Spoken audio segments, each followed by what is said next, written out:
Sejam muito bem-vindas, muito bem-vindos a mais um vídeo aqui no Conhecimentos da Humanidade.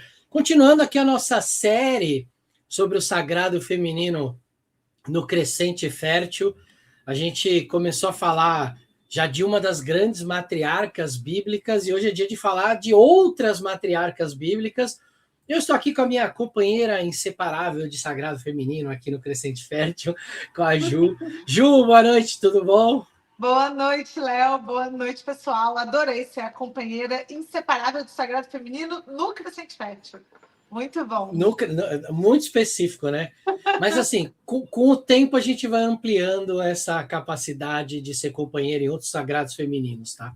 Com certeza. Para outras áreas da cultura humana. Bom, Feliz muito bom. para a gente continuar essa conversa. Boa, maravilha. A gente já tem um vídeo aqui no canal falando sobre a grande matriarca, que é a Sara, talvez a mais famosa dessas matriarcas bíblicas aí, mas resgatando essas figuras de importância de feminino, né, dentro dessa história, a gente vai ter outras matriarcas que vão ter papéis também muito importantes dentro da composição dos povos, dessa história aí que começa lá na nossa primeira aula, falando do início ali do judaísmo, do Deus judeu, dos povos ali que existiam ali naquela região, né? Falando sobre o culto de Asherá e resgatando essa imagem do feminino. A gente já falou sobre a Sara, como eu já levantei, mas existem outras matriarcas importantes também dentro da história bíblica, e acho que hoje, então, é um pouco o dia da gente falar sobre elas. O que você acha da gente? A gente conseguiria fazer isso cronologicamente? Tipo, logo depois da Sara, talvez a mais importante seja, qual que seria a próxima aí dentro da nossa cronologia?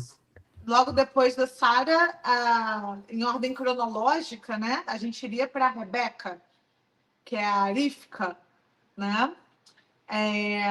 Que é, assim, uma figura que eu diria... isso é muito legal, né? É uma figura, assim, muito soft power, né? A gente tem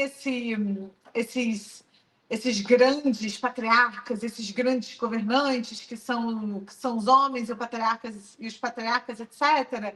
Mas as mulheres bíblicas, as matriarcas, elas têm um poder, um exercício do poder que não vai se dar exatamente por um lugar régio, né, de tomada nítida de decisão frente à comunidade, mas que vai dar o seu jeito, vai dar o seu jeito, né? Então a gente tem aqui a Rebeca, que é uma matriarca fascinante, eu acho que talvez uma das minhas favoritas, junto com a Tsipora. Depois, mais adiante, a gente fala sobre ela. Mas a Rebeca, gente, para começar, ela é uma personagem que esteticamente ela chama atenção, né? A gente tem um momento em que Abraão vai mandar buscar uma esposa para o seu filho lá na terra da sua família, né? Ele vai buscar alguém do seu próprio clã para ser a esposa do seu filho. E aí, quais são os critérios, né? Um dos critérios para essa esposa, para essa matriarca, é que ela seja boa, né? Que ela seja bondosa, que ela seja virtuosa. E aí o servo vai lá buscar, procurar, e conhece a Rebeca, e ela oferece água, né? Ele chega da viagem, ela oferece água não só para ele, mas para os seus camelos, né? E aí a gente tem ali a primeira grande virtude dessa matriarca. Ela se importa com o bem-estar, né, das pessoas e dos animais. Eu acho que isso é uma característica marcante dela. E ela também, como eu falei, ela esteticamente é interessante, né? Porque a gente, assim, nosso imaginário contemporâneo produziu uma imagem, acho que do hebreu, do israelita, meio europeizado, né? E a Rivka, né? Ela é nitidamente uma figura do Oriente Médio, né? Então ela tem brincos de ouro no nariz, argolas, piercings, assim, ela é uma figura que chama atenção com essa estética do Oriente Médio. É muito legal porque a gente se lembra do que a gente está falando, né? A gente não está falando de uma história das culturas europeias, né? A gente está falando de uma história que é de outra região. Então, a gente tem essa figura super interessante. É uma história linda, porque ela e Isaac, eles nitidamente se amam, né? Eles são apaixonados um pelo outro. Eu gosto muito, muito desse casal. Né? Eles nitidamente se amam, eles nitidamente têm uma relação erotizada, eles são apaixonados um pelo outro, eles têm um vínculo imediato muito bonito, né? E Isaac, então, né, eles se casam e Isaac consegue esquecer, bem psicanalítico isso, né? O pessoal aí do Édipo pode nos falar, mas o Isaac consegue esquecer a dor de ter perdido a sua mãe, Sara, que a gente já falou sobre ela em outro vídeo, quando ele se casa com Rivka, com Rebeca, né?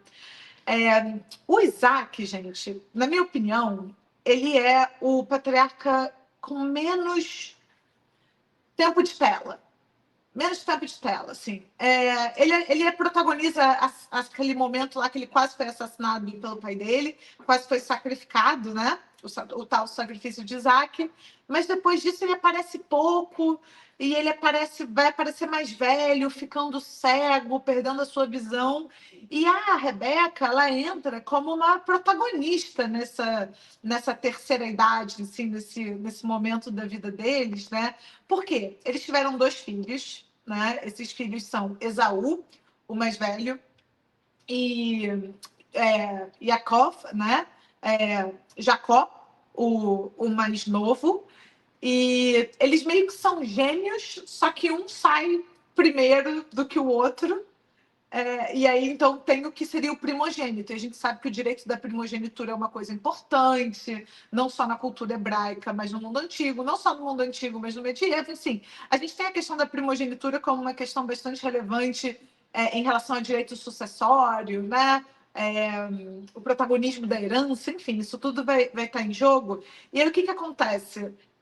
O Esaú, então, é o primeiro a nascer, e o Isaac sai da barriga da mãe agarrando o calcanhar do irmão. É muito bom, né? Ele sai assim, agarrado no calcanhar do irmão. E a gente vai ter um tema que é um tema importante, um tema comum na tradição bíblica, na Bíblia hebraica, que é o tema a gente pode chamar do roubo da primogenitura. A questão da primogenitura vai se repetir de novo e de novo. Então, assim, Esaú, que é o primogênito, ele cresce como o herdeiro da aliança, o herdeiro da herança, então ele vai crescer todo perpassado, né, de características de um patriarca, né? Desse masculino caricatural. Ele é um caçador, ele é peludo e suado, ele é um sujeito que vive o mundo, né, da caça, um mundo mais para fora, digamos assim, né? E ele é o querido, ele é a maçã dos olhos do pai dele, ele é a maçã dos olhos de Isaac. Contudo, o seu irmão mais novo, Jacó, né, ele é mais caseiro, ele fica com a mãe, ele fica em casa, os interesses dele são mais voltados para dentro, para a vida interior e dentro do lar. Então a gente tem essa imagem do exterior e do interior, né? E o exterior vai ser povoado por esses símbolos do masculino. Eu não estou falando que são, mas dentro dessa imagem, né, desse imaginário, esse exterior vai ser povoado por símbolos do feminino e o interior, o doméstico, por símbolos o exterior do masculino e o interior do feminino. E Esaú vai ser esse filho, o favorito do pai, enquanto que Jacó vai ser o favorito da mãe, de Rivka, de Rebeca, né? E ele vai crescer dentro de casa, ocupado com os afazeres domésticos, digamos assim. Ele aprende a cozinhar, ele vai estar num lugar que vai ser entendido pela tradição como um lugar mais feminino, digamos, né? Estereotipicamente feminino. Tá?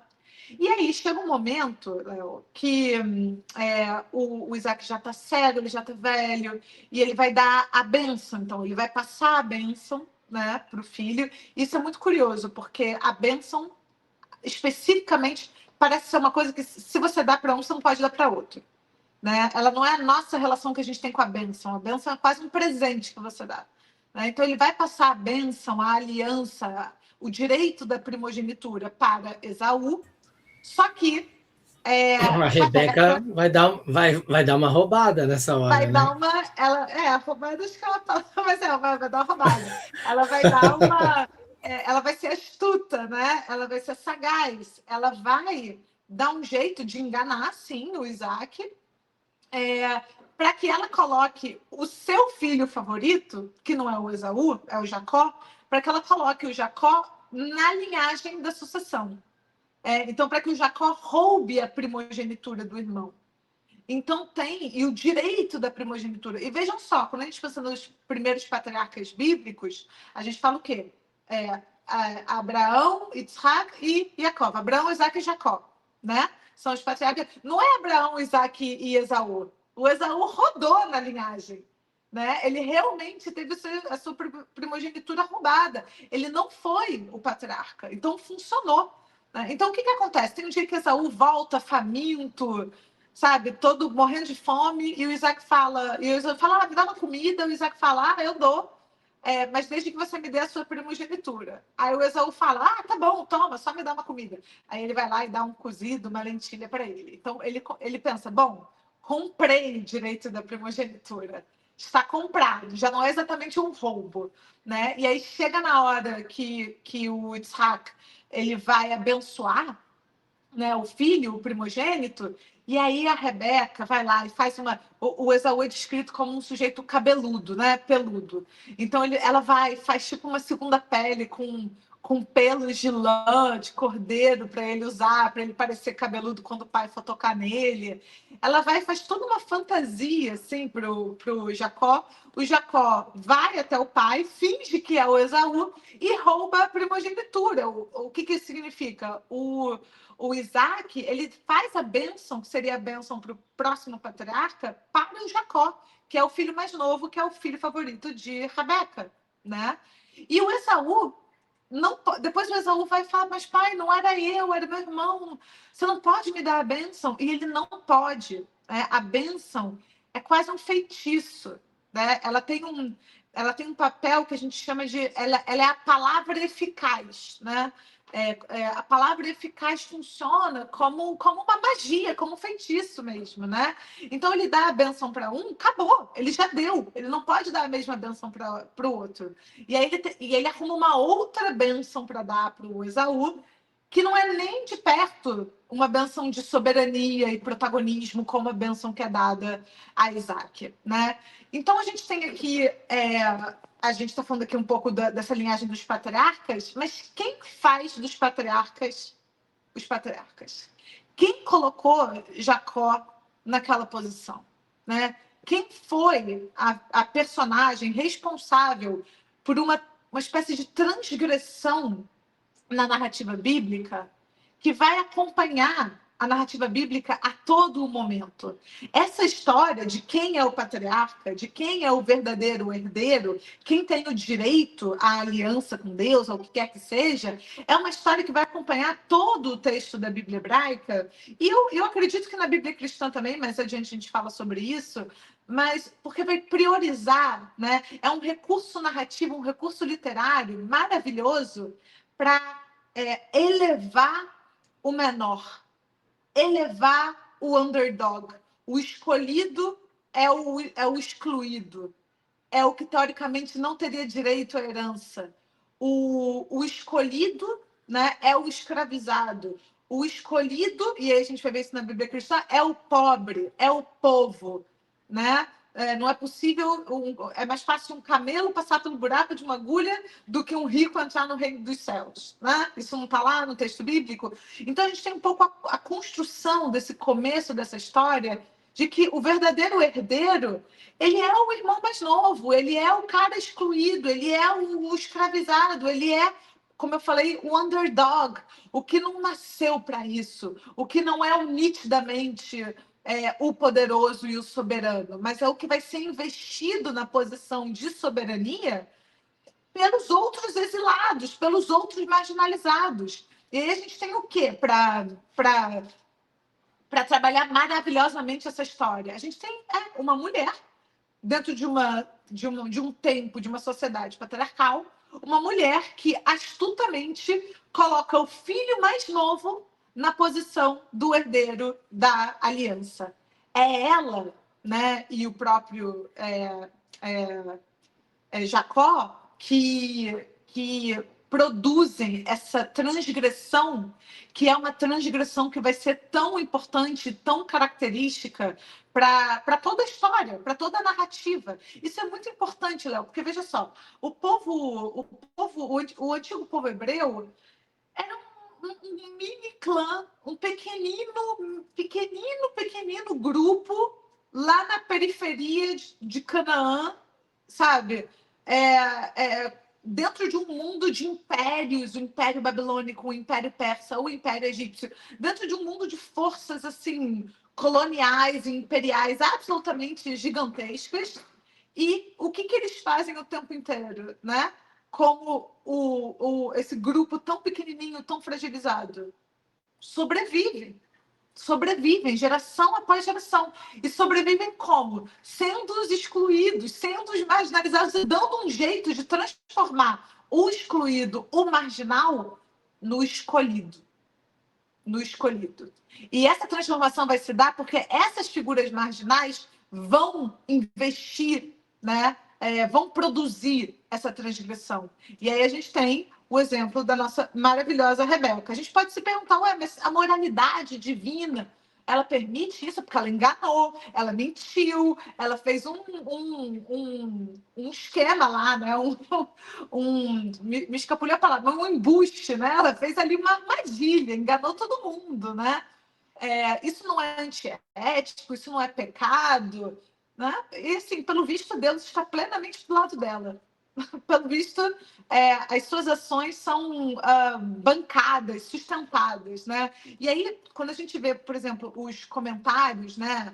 Os acadêmicos comentando, tentando interpretar essa passagem, é muito interessante porque a gente chega na posição anamastésica de Deus, né? Essa ideia de uma moralidade, que é o que a gente chama hoje em dia de moralidade cristã, ela é uma produção posterior, né? É uma produção posterior na história da cultura. Aqui, Deus não tem problema com a Rebeca mentindo, enganando e por aí vai, porque, na verdade, ela é um recurso divino, né? Ela é a pessoa que conseguiu perceber e foi a agente colocada numa posição ali importante para que o patriarca certo, né, que seria o Jacó, substituísse o patriarca que dentro da lei da cultura estaria certo, mas que, na verdade, na lei espiritual não seria o adequado. Né? Então, a gente tem essa astúcia, essa capacidade de dobrar um pouco as circunstâncias para que as circunstâncias funcionem da melhor maneira possível, como uma virtude, né? Como uma virtude. E a gente tem que lembrar a primeira descrição que é basilar, pilar, constituinte da personalidade de Rebeca, que ela é boa, ela é bondosa. Quando a gente é apresentada a ela no texto, ela é boa e bondosa, além de linda, né? Além de belíssima. Então, se ela é boa, e a gente vê depois ela fazendo essa tramóia, né? E Deus endossando essa tramóia, a gente tem que se perguntar sobre que produção de moralidade é essa. Porque, pelo visto, a transgressão ela faz parte, né, do percurso, no caso, dentro da literatura bíblica do povo de Israel. Né? A transgressão ela move para frente, para além, ela desloca a história adiante, né? Ela move a história para além do que deveria ser, para além do dogmático, para além dos limites da cultura, para além dos limites da ideia de que o filho mais velho herda a aliança do pai, que o filho favorito do pai herda o projeto do povo de Israel. E não é verdade, né? No caso de Rebeca, a gente tem aqui o filho da mãe, né? Que virou até xingamento, o filho da mãe. Mas é o filho favorito da mãe, que é o herdeiro da aliança. E é ela que faz isso acontecer, né? Tem uma coisa, tem algumas coisas que são interessantes nessa história, que parece que é uma repetição da história, porque a gente estava falando agora recentemente num dos vídeos de desse negócio das matriarcas, né? Então sempre tem o negócio da água envolvido. A gente até falou de quando Moisés conhece Séfora ali, que ele encontra ela numa fonte de água, essa ligação de Moisés com a água, a gente falou de Miriam, relação com a água. E aí é legal porque essa história, né, de Isaac com Rebeca começa de novo com o negócio da água, né?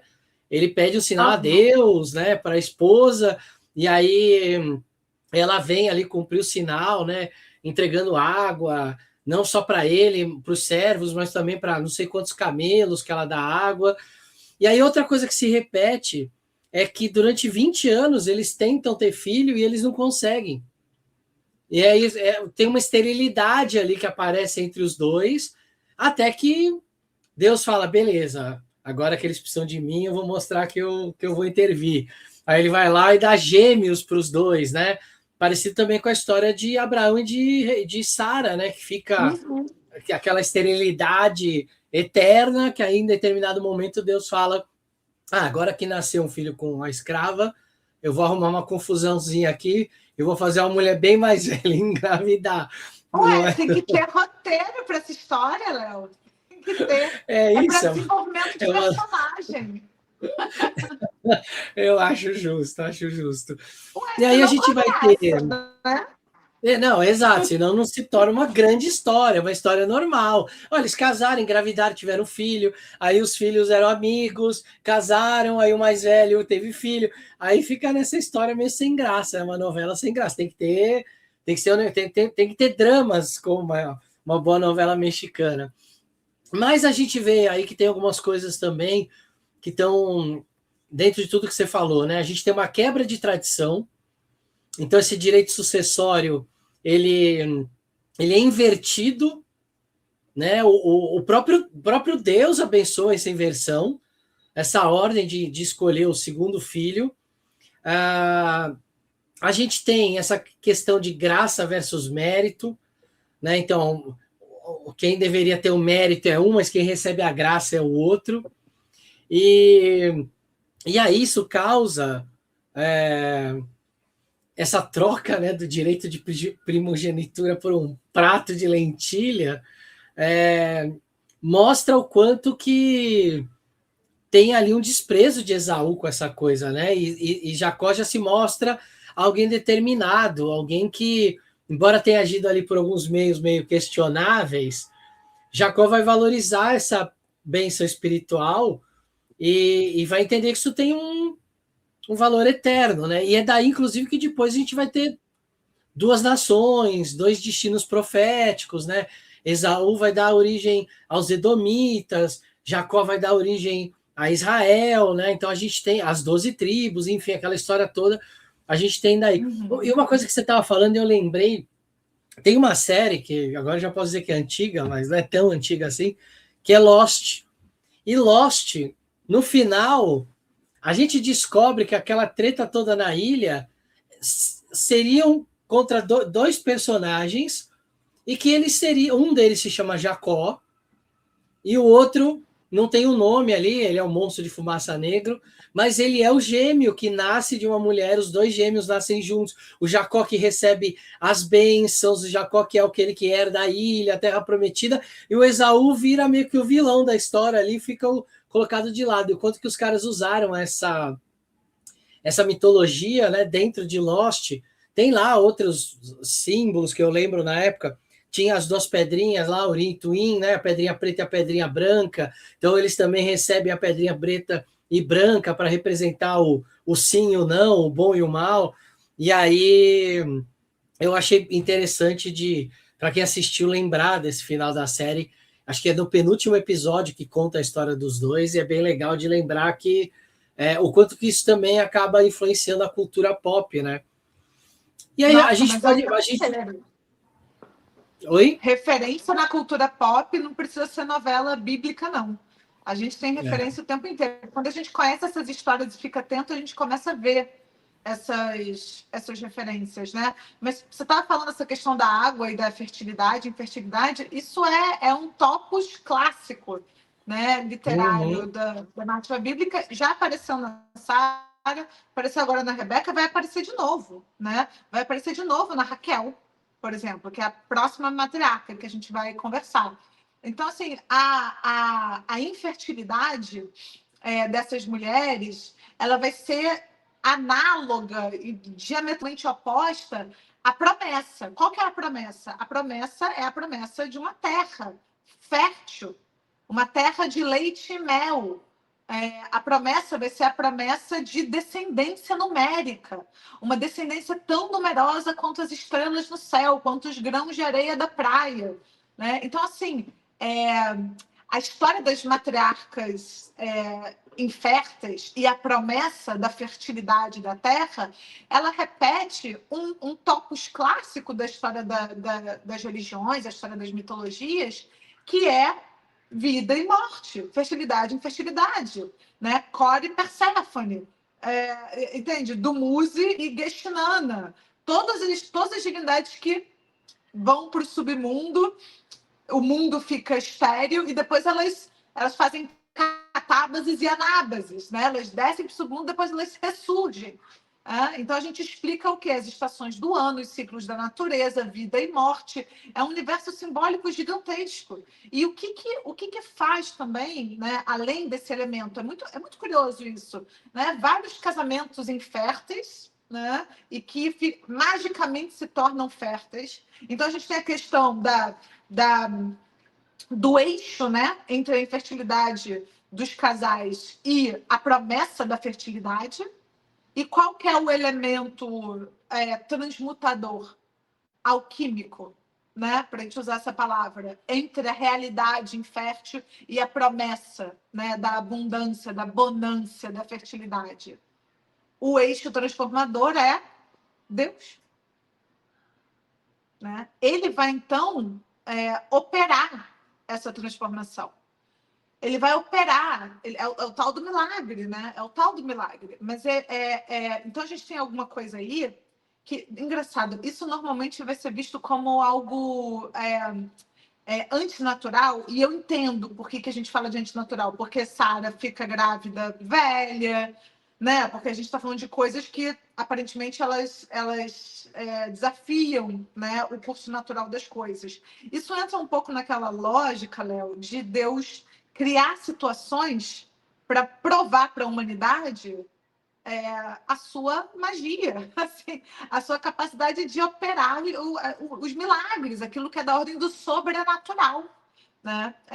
A gente estava conversando no outro vídeo, o vídeo sobre as profetisas, sacerdotisas, né? A gente vai até continuar essa conversa também, mas a gente estava conversando sobre o que faz, né, com que as matriarcas ou as sacerdotisas, as profetisas, elas tenham menos tempo de tela no relato bíblico, né? E aí eu falei que tem algo aí que é a lente do patriarcado, é a cultura patriarcal. Tá? Isso é tão intenso que, veja só,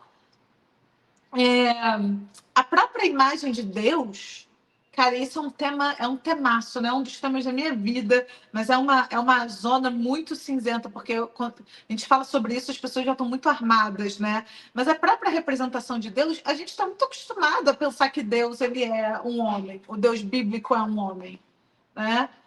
E eu queria convidá-los a todos, né? Por um momento, a gente considerar a hipótese de que talvez Deus seja mulher, ou seja homem e mulher, ou esteja para além de homem e mulher. Mas assim, a gente sair um pouco dessa caricatura do homem, porque veja só, né? A gente está falando de uma divindade, vamos falar de divindade? Então vamos fazer um esforço de pensar no Deus bíblico, tá? Eu não estou convocando outra divindade, não. Vamos pensar no Deus bíblico como uma deusa, por um momento, como um exercício de imaginação, né? Olha só como ele está conduzindo uma matriarca a operar de tal forma, né, dentro de uma cultura patriarcal, para ela investir, né, um filho que tem muito mais, foi socializado dentro da relação com a mãe, muito mais do que na relação com o pai, para ser o herdeiro da aliança, para ser o guia espiritual desse povo. Né? Olha só, e qual que é a promessa que acontece? É uma promessa de bonança da terra, fertilidade da terra, né? A fertilidade da terra está muito associada a um sagrado feminino, a um matriarcado, né? Então, a promessa que é dada para esse povo, uma terra fértil, né? Uma terra de leite e mel. Né? A gente está falando aqui de uma divindade que está preocupada com a fertilidade da terra, com a agricultura, com natureza, com estações do ano. Todas essas características que em qualquer livrinho de história da mitologia a gente vê que são normalmente características de divindades femininas, né? Então, assim, é interessante que a gente faça esse exercício. No próprio Gênesis, a gente já comentou isso aqui em algum momento, no próprio Gênesis, tem ali aquela abertura para a discussão de Deus ser andrógeno, né? Ser homem e mulher ao mesmo tempo. Porque é criador de uma criatura feita de terra que seria homem e mulher ao mesmo tempo. A gente debateu isso, eu acho. Então a gente tem aqui a transgressão, o underdog, como eu estava falando, o exilado, o excluído, o que não está no centro do poder, o irmão mais novo, as mulheres. Tudo isso, né, talvez a narrativa constituída por nós, enquanto cultura, né, numa cultura patriarcal, tenha ficado meio abafado, mas a narrativa ela é levada adiante através dessas figuras. Né? Lá adiante, na história do Êxodo, do Moisés e da Tsipora, da Séfora, é ela que tem a sensibilidade e a prática ritual para, num momento completamente... Moisés é completamente pego de surpresa e ele vai ser morto por Deus, porque Deus fica completamente furioso de repente, né? Ele não vai entender o que está acontecendo. É Tzipora que sabe o que fazer. É ela que entende o que tem que fazer e é ela que realiza o ritual que precisa ser realizado. E ela que vira para Moisés e fala: você vai matar todos nós. Né? Você, se liga, existem rituais que precisam ser feitos. Né? A gente tem essas mulheres que elas podem tipo, ser pouco... espera, tipo assim, espera um pouquinho, deixa que eu resolvo, Moisés, fica ali de cantinho, vai ali contar camelo e eu vou resolver aqui, você já volta, né? Deixa eu resolver, né? Então é isso, parece que os patriarcas eles talvez tenham um contato mais direto com Deus, mas as matriarcas elas estão endossadas a priori, né? O que elas estão fazendo já está endossado. Isso é uma coisa que a ortodoxia judaica até fala, né? Que as mulheres estariam mais próximas, naturalmente, estariam mais próximas de Deus. Né? E daí que também deve vir essa questão da questão da matrilinearidade dentro do judaísmo, né? Que você nascendo de um ventre judaico, você automaticamente é judeu. Agora, se um pai judeu tem um filho com uma mãe não judia, aquela criança não é judia, né? Então você tem uma... É como se o ventre feminino fosse a casa de Deus, fosse o lugar onde o Espírito vem habitar primeiro, né? Fosse o lugar onde ele diz, olha, é aqui que nascem por aqui que nascem meus filhos, né? Interessante. Eu vi um comediante falando que é um portal interdimensional, né?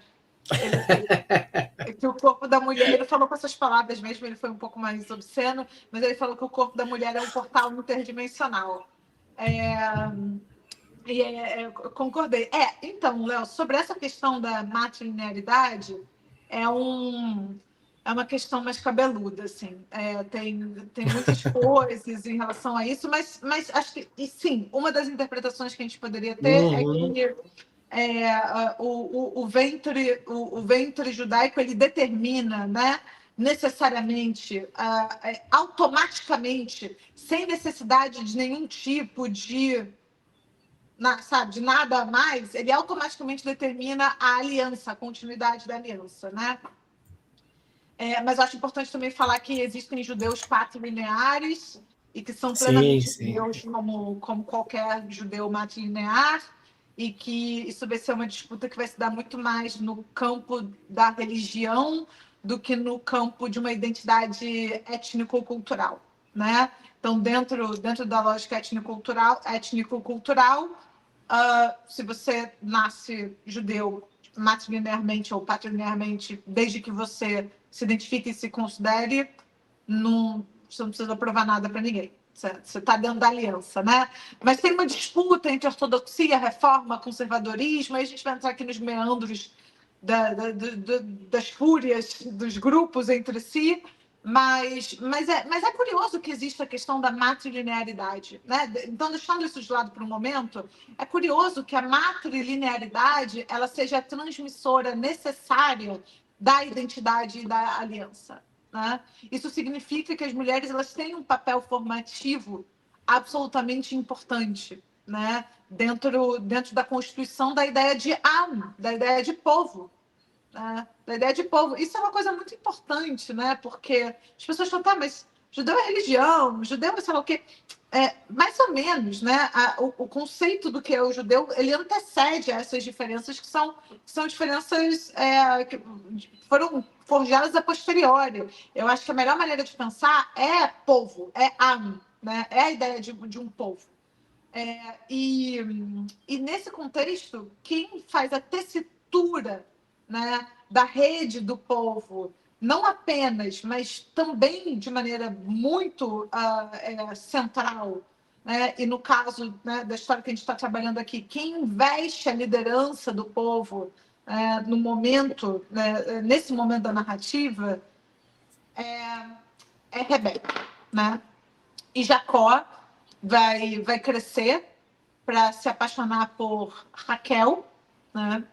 E aí, dessa vez, ele vai ser enganado. Ele enganou seu pai e ele também vai ser enganado, né, pelo seu sogro, que vai casá-lo enganando primeiro com Lia, que era a filha mais velha, e depois com Raquel. Então, aquela história do ele vai trabalhar 7 anos para casar com uma, 7 anos para casar com outra, ele vai terminar casado com as duas. Raquel, e aí tô só dando o gancho para a próxima conversa, né? Raquel é a que ele ama muito. A Lia, ele não ama, né? E Raquel é o quê? Infértil. E Lia é o quê? Fértil. Lia tem um monte de filhos, né? Com Raquel ele vai ter 2, e no parto do segundo filho, o parto vai matar a Raquel, né? O parto vai matar a Raquel, porque ela vai dar à luz a Benoni, o filho da minha dor, né? E ela vai morrer. E aí o Jacó vai ter 2 esposas, ele vai ter 4 mães dos seus filhos, uma amada infértil, que também vai se tornar fértil por intervenção divina, uma não amada, mas super fértil, 2 que eram servas das esposas, que foram dadas pelas esposas para gerarem filhos, e vai ser dessa bagunça entre amor, rejeição, superfertilidade, infertilidade, engano, sabe? Tudo isso, uma novela, gente, uma novela com elementos maravilhosos, né? Vai ser dessa relação que teremos, então, as 12 tribos de Israel. As 12 tribos de Israel vão vir desse... Não é nem casamento, né? Dessa Desse família. harém de Jacó. Dessa família, né? Uhum. Mas o elemento do engano, o elemento da transgressão, o elemento da astúcia, do contorno, do quebrar uma regra, né? Do quebrar o que teoricamente era o correto, do não respeitar as convenções sociais, os dogmas estabelecidos como necessário e absoluto, e quebrar isso, desafiar isso para constituir, né, a história bíblica, no caso, uma história muito mais, como você falou, muito mais interessante, né? Muito melhor que só deu tudo certo e seguimos adiante. A gente tem um spoiler, né? Então, que no nosso próximo vídeo a gente vai falar de Lia e de Raquel, né? Outras 2 grandes matriarcas. Aí vamos acabar de falando das 12 tribos de Israel. Vamos ter que falar de José do Egito, que era filho de Jacó. Então, o próximo vídeo aí promete bastante coisa também para a gente falar dessas 2 matriarcas e dessa família, como você disse, né? Nossa, dessa galera que nasceu. José do Egito, dizem que ele se casou com uma sacerdotisa de uma deusa egípcia. Depois eu conto essa história para vocês. Boa. Então não esqueçam, no próximo vídeo, a gente terá um momento Ilha de Caras, com quem José do Egito casou, quem era essa sacerdotisa, mas nós também vamos falar principalmente das 2 matriarcas, da Lia e da Raquel. Então, não percam No próximo vídeo a gente vai falar sobre essas duas matriarcas. A gente está postando os vídeos aqui a cada semana, às vezes a cada 15 dias, os vídeos desse projeto. Então fiquem aí acompanhando no canal. E se você gostou, curta o vídeo, compartilha, manda para aquela sua amiga que adora estudar o sagrado feminino, ou para aquele seu amigo que adora estudar textos bíblicos, não importa, ou vice-versa, manda para aquela pessoa que gosta desse assunto e a gente vai se ver aqui no próximo vídeo, né, Ju? Combinado, querido. Um beijo para você e um beijo para todos. Então, um beijo e a gente se vê. Esfirras aqui bíblicas para vocês e a gente se vê no próximo vídeo. Tchau, tchau.